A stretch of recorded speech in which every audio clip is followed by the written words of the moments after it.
നമസ്കാരം, അമൃതാണ്. ഏകദേശം ഒരു 2 മാസത്തിന് മുമ്പ് ഈ വണ്ടി ഹോസ്പിറ്റൽ ആവശ്യങ്ങളായിട്ട് ഒരുപാട് യൂസ് ചെയ്തു.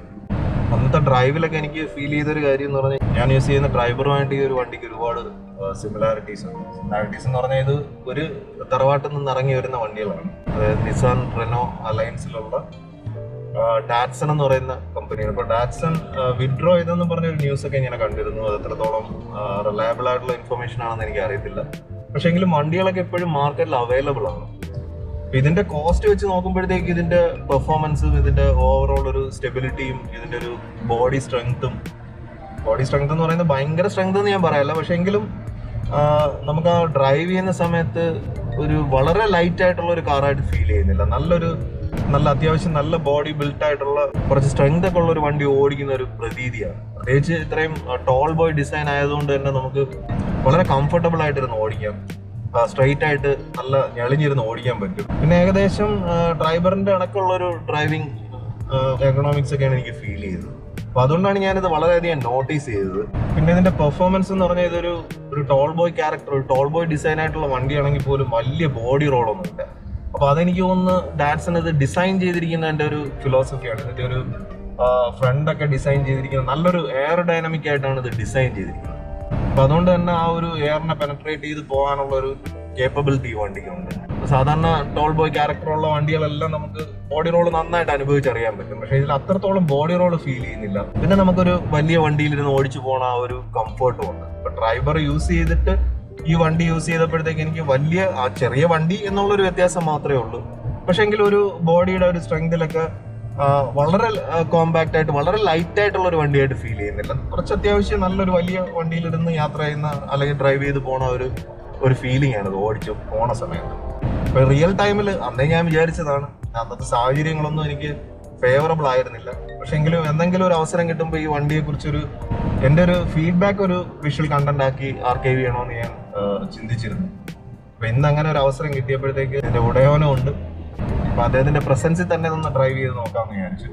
അപ്പൊ എന്തായാലും ഇതൊന്ന് ഡ്രൈവ് ചെയ്തിട്ട് ഇതിന്റെ റിയൽ ടൈം ആയിട്ടുള്ള അഡ്വാൻറ്റേജസ്, അത് എനിക്ക് എന്തൊക്കെ ഫീൽ ചെയ്യുന്നു എന്നുള്ള കാര്യങ്ങൾ ഞാൻ ഇതിനകത്ത് ഷെയർ ചെയ്യാം.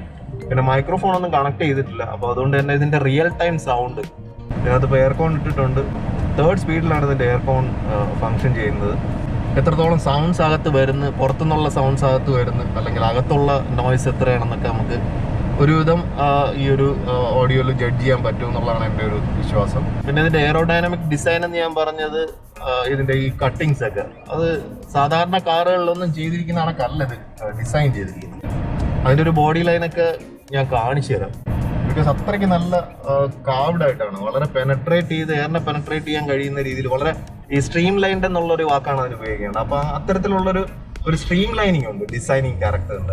അപ്പൊ അതൊരു നല്ല പരിധി വരെ ഇതിന്റെ ബോഡി റോള് കുറയ്ക്കാനും ഒരു സ്ട്രൈറ്റ് ലൈൻ സ്റ്റെബിലിറ്റി കിട്ടാനും ഒക്കെ ഈ വണ്ടിയെ ഹെൽപ്പ് ചെയ്യുന്നുണ്ട്.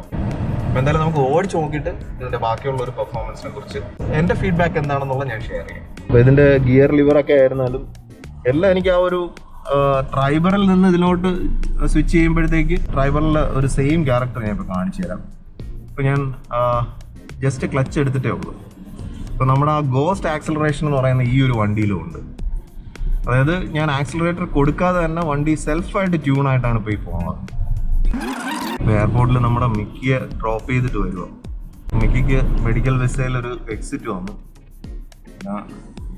ഏതെങ്കിലും കൺട്രിയിൽ പോയിട്ട് തിരിച്ചു വരേണ്ട ഒരു അവസ്ഥ വന്നു. അങ്ങനെ മിക്കിന്ന് യാത്ര തിരിച്ചിരിക്കുക. ഞാൻ ഒന്നും കൂടെ ആ ഒരു ഗോസ്റ്റ് ആക്സിലറേഷൻ കാണിക്കും. ഞാൻ പറഞ്ഞ ഗോസ്റ്റ് ആക്സിലറേഷൻ എന്ന് പറഞ്ഞാൽ ഞാൻ ഇപ്പോൾ ആക്സിലറേറ്റർ കൊടുക്കുന്നില്ല, ക്ലച്ച് ജസ്റ്റ് എടുത്തിട്ടേ ഉള്ളൂ. ആ ക്ലച്ച് എടുക്കുമ്പോൾ തന്നെ ആ ഒരു ഫസ്റ്റ് ഗിയറിൽ ഇങ്ങനെ ഒരു വണ്ടി ഡീഫോൾട്ട് ആയിട്ടുള്ള ഒരു ആക്സിലറേഷനിൽ ഇങ്ങനെ പയ്യെ മൂവ് ആവുന്നുണ്ട്. പിന്നെ നമുക്കൊന്ന് കൊടുത്തു പോവാം. സാധാരണ ചെറിയ വണ്ടികളിലൊക്കെ, ലൈറ്റ് ആയിട്ടുള്ള വണ്ടികളിലൊക്കെ ഒരു ഭയങ്കര ജെർക്കൊക്കെ ഉണ്ടാവും. ഇതങ്ങനെ ഒന്നും ഒരു ജെർക്കും ഇല്ല. നമ്മൾ ഡ്രൈവറിൽ കാണുന്ന പോലെ തന്നെ ഈ ഗോസ്റ്റ് ആക്സിലറേഷൻ അല്ലെങ്കിൽ ആ ഒരു ഡീഫോൾട്ടായിട്ടുള്ള ഒരു ഓട്ടോ ആക്സിലറേഷൻ ഉള്ളത് കൊണ്ട് തന്നെ വണ്ടി കട്ട് ഓഫ് ആകും എന്ന് നമ്മൾ പേടിക്കേണ്ടതില്ല. അപ്പോൾ ലേഡീസിനൊക്കെ എനിക്ക് തോന്നുന്നത് ഡ്രൈവ് ചെയ്യാൻ വളരെ കൺവീനിയൻ്റ് ആയിരിക്കും. പിന്നെ ഞാൻ എപ്പോഴും ഡ്രൈവറിൻ്റെ കാര്യത്തിലൊക്കെ പറയാറുള്ള, ഡ്രസ്സൊന്നും ഉടയത്തൊന്നുമില്ല, നല്ല പൊക്കത്തിലിരുന്ന് ഡ്രൈവ് ചെയ്യുന്നതുകൊണ്ട് തന്നെ ലേഡീസിന് അത് വളരെ കംഫർട്ടബിൾ ആയിരിക്കും. എനിക്ക് തോന്നുന്നു വലിയൊരു SUV-യിലൊക്കെ ഇരുന്ന് ഓടിക്കുന്ന തരത്തിലുള്ള ഒരു കംഫർട്ട് വണ്ടി തരുന്നുണ്ട്. പിന്നെ എടുത്തു പറയേണ്ട ഒരു കാര്യം എന്ന് പറഞ്ഞാൽ ഇത്രയും വലിയൊരു വ്യൂ, അത് ഈ വണ്ടി ഇങ്ങനെ ഡിസൈൻ ചെയ്ത് അങ്ങ് താഴ്ത്തിയിരിക്കുന്നതുകൊണ്ട് തന്നെ നല്ലൊരു ഫ്രണ്ട് വ്യൂ ഉണ്ട്, ഒരു കോക്പിറ്റ് വ്യൂ. എനിക്ക് തോന്നുന്നു ഒരു എയർക്രാഫ്റ്റിലൊക്കെ കിട്ടുന്ന കണക്കുള്ള ഒരു നല്ലൊരു കോക്പിറ്റ് വ്യൂ ഉണ്ട്. ഇപ്പൊ പൊതുവെ വണ്ടി ഓടിക്കുന്നവർ വളരെ അടുത്ത് വന്നിരുന്നു ഓടിക്കും, കാരണം ഫ്രണ്ട് കാണാൻ പറ്റാത്തതുകൊണ്ട് തന്നെ. അപ്പൊ ഇതിൽ അങ്ങനെയുള്ളൊരു പ്രശ്നം വരുന്നില്ല. വളരെ ഡിസ്റ്റന്റ് ആയിട്ട് ഇട്ടിരുന്ന് ഡ്രൈവ് ചെയ്താലും നമുക്ക് നല്ല വിസിബിലിറ്റി ഉണ്ട് ഫ്രണ്ടില്.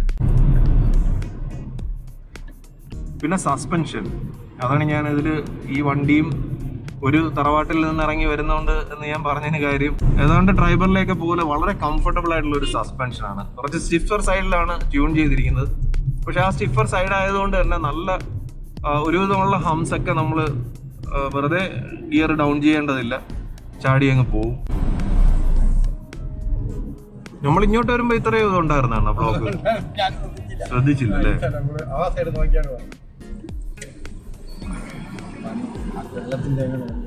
ഇതിവിടെ ഇപ്പൊ എനിക്കൊന്ന് പണി പെട്ടെന്ന് തുടങ്ങിയതാണ്, അല്ലല്ല നേരത്തെ ഉണ്ടായിരുന്നാണോ? അല്ലെ, നമ്മൾ ഇങ്ങോട്ട് വരുമ്പോ ഉണ്ടായിരുന്നാണോ?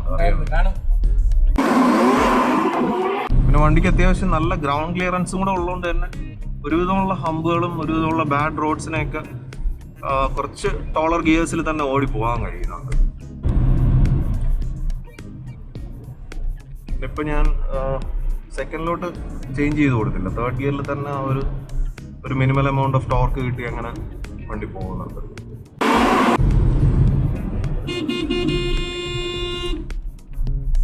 ബ്രേക്കിംഗ് പെർഫോമൻസ് ഒക്കെ വളരെ ബെറ്റർ ആണ്. ഒരു സ്പോഞ്ചി ഫീൽ ഒന്നും അല്ല, നല്ല നമ്മൾ ഉദ്ദേശിക്കുന്ന കണക്കുള്ള ഒരു കോൺഫിഡൻസ് ഒക്കെ ബ്രേക്കിങ്ങിൽ കിട്ടുന്നുണ്ട്. കുറച്ചൊന്ന് ഫാസ്റ്റ് ആയിട്ട് ഡ്രൈവ് ചെയ്ത് നോക്കാം.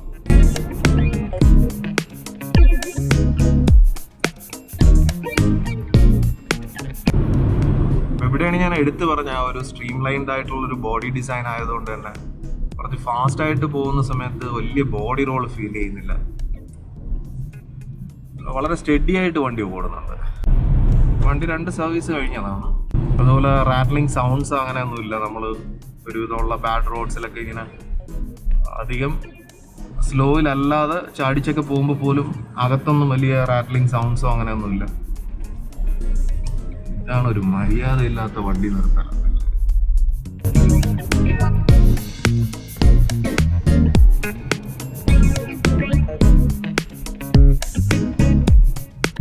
വണ്ടി ഓടിക്കുന്നതിലുള്ള ഡിസിപ്ലിൻസ് നമ്മുടെ നാട്ടില് വലിയൊരു പരാജയം തന്നെ. അവനവന്റെ കാര്യം നോക്കുക എന്നുള്ളതല്ല, അറിയുന്നത് പോലും.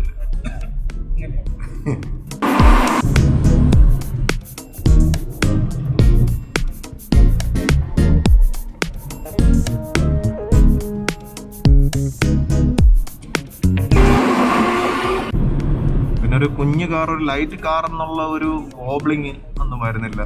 അതൊക്കെ എനിക്ക് തോന്നുന്നു ഈ ഒരു വണ്ടിയുടെ ഡിസൈനിങ്ങിന്റെ ഒരു പെർഫെക്ഷനാണ്. സാധാരണ നമ്മൾ എത്ര കുഞ്ഞു കാറുകൾ ഡ്രൈവ് ചെയ്ത് പോകുമ്പോഴും കുറച്ച് സ്പീഡിന് പോകുമ്പോൾ നമുക്കൊരു ഫെദറി ഫീൽ വരും, അല്ലെങ്കിൽ ഒരു സ്റ്റെബിലിറ്റി കുറവ് പോലെ ഫീൽ ചെയ്യും. കാരണം വളരെ ചെറിയ ലെങ്ത് ആയതുകൊണ്ട് തന്നെ, അണ്ടർ 4 മീറ്റർ ആയതുകൊണ്ട് തന്നെ, അണ്ടർ 4 മീറ്ററും അല്ല അതിലും താഴെ ആയിരിക്കും. അപ്പോൾ അതിൻ്റേതായിട്ടുള്ള ഒരു സ്റ്റെബിലിറ്റി കുറവൊക്കെ നമുക്ക്, എസ്പെഷ്യലി വളരെ കോമ്പാക്റ്റ് ആയിട്ടുള്ള, ഇതൊരു ലൈറ്റ് കോമ്പാക്റ്റ് ആയിട്ടുള്ളൊരു കാറാണ്. അപ്പോൾ അങ്ങനെയുള്ള വെഹിക്കിൾസിൽ പൊതുവേ ഒരു ഡിസ്കംഫേർട്ട് ഫീൽ ചെയ്യുന്നതാണ്. പക്ഷേ ഇതിൽ അങ്ങനെ ഒന്നും ഫീൽ ചെയ്യുന്നില്ല. വളരെ സ്റ്റേബിളായിട്ട് ഒരു SUV ഓടിക്കുന്ന പോലുള്ളൊരു സുഖം ഈ വണ്ടി പ്രദാനം ചെയ്യുന്നുണ്ട്. ഞാൻ ഇതിൽ എടുത്തു പറയേണ്ടതിൻ്റെ മൈലേജാണ് ഞാൻ കാണിക്കുന്നത്. ഇതിൽ ഞാൻ 5th ഗിയറിലാണ് ഓടുന്നത്. ഇൻസ്റ്റന്റേനിയസ് മൈലേജ് 29.9 കാണിക്കുന്നുണ്ട്. ഇതിങ്ങനെ ഒരു പരുവത്തിന് ഇങ്ങനെ നമ്മൾ മാനേജ് ചെയ്ത് പോവുകയാണെന്നുണ്ടെങ്കിൽ ഇത്രയും ആവറേജ് എപ്പോഴും കിട്ടും. ഇൻസ്റ്റന്റേനിയസ് ആണ്, ഇത് കിലോമീറ്റർ പെർ ലിറ്റർ കാണിക്കുന്നത്.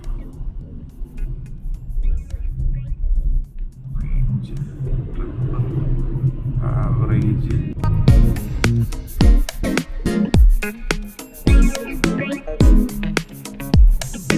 ഇൻസ്റ്റന്റേനിയസ് മൈലേജ് ഇവിടെ ഇപ്പോൾ 10.7. അതായത് എഞ്ചിന് നല്ല ടോർക്കി നേച്ചറുള്ളൊരു എഞ്ചിനാണ്. ഞാൻ കാണിക്കാം. ഇപ്പം ഞാനൊരു വിധം നല്ലൊരു ടോർക്ക് ഗെയിൻ ചെയ്തു. ഇപ്പോൾ 5th സ്പീഡിലാണ്. ഇപ്പോൾ 29.9. നമ്മൾ എപ്പോഴും ഒരു നല്ല ടോർക്ക് മെയിൻറ്റെയിൻ ചെയ്ത് എഞ്ചിൻ്റെ പവർ മാക്സിമം യൂട്ടിലൈസ് ചെയ്ത് എഞ്ചിനിൽ നിന്ന് കിട്ടാവുന്ന ടോർക്കിനെ മാക്സിമം യൂട്ടിലൈസ് ചെയ്ത് കഴിഞ്ഞാൽ നല്ല മൈലേജ് കിട്ടും.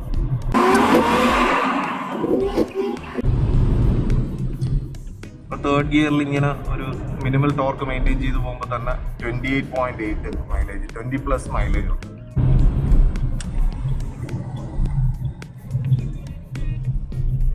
ഇങ്ങനെയുള്ള വളവൊക്കെ തിരിയുന്ന സമയത്ത് വലിയൊരു ബോഡി റോളൊന്നും ഫീൽ ചെയ്തില്ല. ചെറുങ്ങനെ ഉണ്ട്, അത് ആ ഒരു ടോൾ ബോയ് ആയിട്ടുള്ള ഒരു ചെറിയൊരു ബോഡി റോളായിട്ട് നമുക്ക് ഫീൽ ചെയ്യത്തില്ല. വളരെ സ്റ്റേബിൾ ആയിട്ടാണ് വണ്ടി ഓടുന്നത്. ഇപ്പൊ ഞാനിവിടെ മണ്ണിലാണ് കൊണ്ട് നിർത്തിയിരിക്കുന്നത്. ഒരു വീല് മണ്ണിലാണ് ഇരിക്കുന്നത്. അപ്പൊ നമുക്ക് ഫസ്റ്റ് ഇട്ടിട്ട് ഒന്ന് പയ്യെ ഞാൻ ഈ പറഞ്ഞ കണക്ക് ആക്സിലറേറ്റർ കൊടുക്കാതെ ഒന്ന് എടുത്തു നോക്കാം, എങ്ങനെ കവറപ്പ് ചെയ്ത് ഇനി റോഡിൽ കയറുമെന്ന്. ഒരു വിധം ഇങ്ങനെ വലിയ പ്രശ്നമൊന്നും ഇല്ലാതെ പുള്ളി ചെയ്ത് ഇനി കയറുന്നുണ്ട്. ഒരുവിധമുള്ള ഓഫ് റോഡ് കണ്ടീഷൻസിലൊക്കെ നമുക്ക് ഇതുപോലെ കൊണ്ടുപോയി ഓടിക്കാൻ കഴിയും എന്നാണ് എനിക്ക് തോന്നുന്നത്. കാരണം ഡ്രൈവറിന് അങ്ങനെ ഒരു ഫീച്ചർ ഉണ്ട്. അത് ഞാൻ പല ഓഫ് റോഡ് കണ്ടീഷൻസിലും അത് വളരെയധികം യൂസ്ഫുൾ ആണ്. എന്നാൽ ഏതാണ്ട് ആ ഒരു സിമിലർ ക്യാരക്ടർ ഈ ഒരു വണ്ടിക്കും ഉണ്ട്. പിന്നെ നമുക്ക് ഒത്തിരി ബെറ്റർ റോഡാണ്, കുറച്ചൊന്ന് ഫാസ്റ്റായിട്ടൊന്ന് ഡ്രൈവ് ചെയ്ത് പോകും.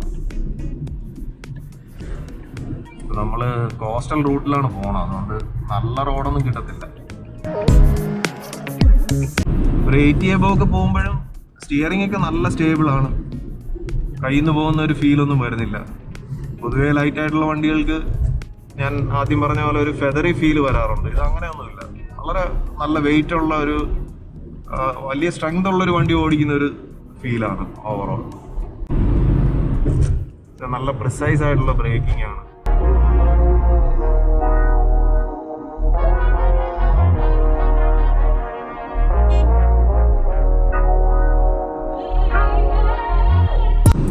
അപ്പൊ ഇത്രയും നല്ലൊരു വണ്ടി എന്തുകൊണ്ട് ഡാറ്റ്സൺ കമ്പനി വിഡ്രോ ചെയ്യുന്നു എന്നുള്ളത് എനിക്കൊരു അതിശയമാണ്.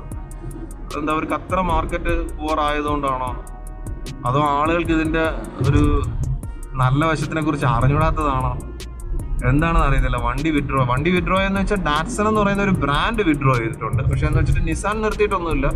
ഈ വണ്ടി എടുക്കുന്നവർക്കൊക്കെ ഇതിന്റെ സർവീസ് സപ്പോർട്ടും എല്ലാം ഉണ്ട്, വേറെ പ്രശ്നങ്ങളൊന്നുമില്ല. ഇപ്പൊ തന്നെ ഈ വണ്ടി സെക്കൻഡ് സർവീസിന് പോലും ഏതാണ്ട് വൈപ്പർ ബ്ലേഡ് അങ്ങാണ്ട് മാറേണ്ടി വന്നു. കാരണം മഴ സീസണൊക്കെ ആയതുകൊണ്ട് അതിൻ്റെ വെയർ ആൻഡ് ടിയർ കുറച്ച് കൂടുതലായപ്പോൾ അത് കുറച്ച് തേഞ്ഞു പോയതുകൊണ്ട് ചേഞ്ച് ചെയ്തതാണ്. അതിനേതാണ്ട് 200 അടുപ്പിച്ചാണ്ടേ ആയുള്ളൂ. പിന്നെ ഓയിൽ ചേഞ്ച്, ഓയിലിന്റെ കോസ്റ്റ് ആയിരുന്നു നല്ല എണ്ണ ഒന്നും ആയില്ല. ഓയിലിന്റെ പൈസ എടുത്തില്ലേ? തന്നെ സാധാരണ ഓയിലിന്റെ കോസ്റ്റ് എടുക്കും. ഇപ്പൊ ടോട്ടൽ എത്ര കിലോമീറ്റർ ഓടി ചെയ്ത്? ഇപ്പൊ 6500 7000 ഇപ്പൊ 7000 അടുപ്പിച്ചായി. അപ്പൊ 5000 ഓയിൽ ചേഞ്ച് ചെയ്തു. ഇനി അത് വല്ല ഓഫറിലും തന്നതാണോന്ന് അറിയാം. ഞാൻ ചോദിച്ചെടുത്ത് ചോദിച്ചു. ആദ്യം ചെന്നപ്പോഴും കമ്പനി ചെന്നപ്പോഴത്തേക്ക് ആദ്യത്തെ സർവീസിനും 10 പൈസ എടുത്തില്ല.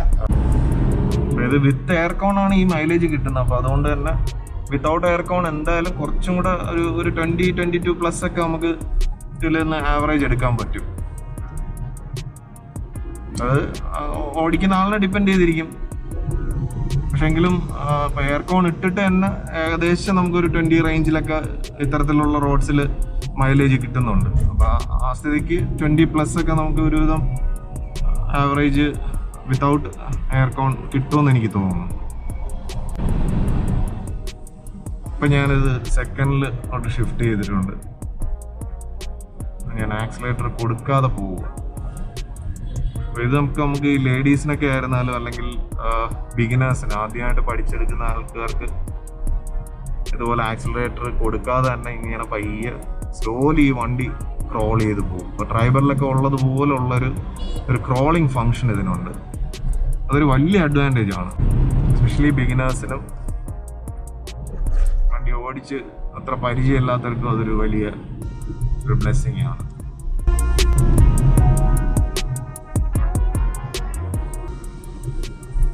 ഇതിലെനിക്ക് തോന്നുന്നു ആ ക്വിഡിലൊക്കെ യൂസ് ചെയ്യുന്ന സെയിം എഞ്ചിനാണ് യൂസ് ചെയ്യുന്നതെന്ന് തോന്നുന്നു. BR10 എന്ന് പറയുന്ന ഡ്രൈവറിൽ ഇരിക്കുന്നതാണ്. എന്തായാലും ആ ഒരു സീരീസിൽ വരുന്ന എഞ്ചിനെ കണ്ടാണ്. അതുപോലെ ഈ കോർണർ ഗ്ലാസ് ഒക്കെ ഈ 2 ഗ്ലാസ് ഇങ്ങനെ കൊണ്ടുവന്നങ്ങ് താഴ്ത്തിയിരിക്കുന്നതുകൊണ്ട് തന്നെ നല്ല വിസിബിലിറ്റിയാണ്.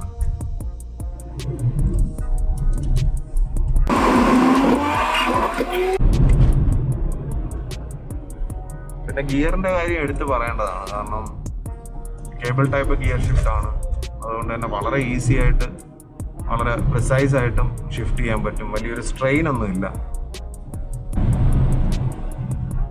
നമ്മൾ ഒരുപാട് വർഷമായിട്ട് വണ്ടി ഓടിക്കുന്നതല്ലേ, നമ്മൾ ഈ ഒരു വലിയ ഹമ്പില് വന്നു കഴിഞ്ഞാൽ വണ്ടി സാധാരണ പലരും ഗിയറിലിട്ടാണ് ഓടുന്നത്.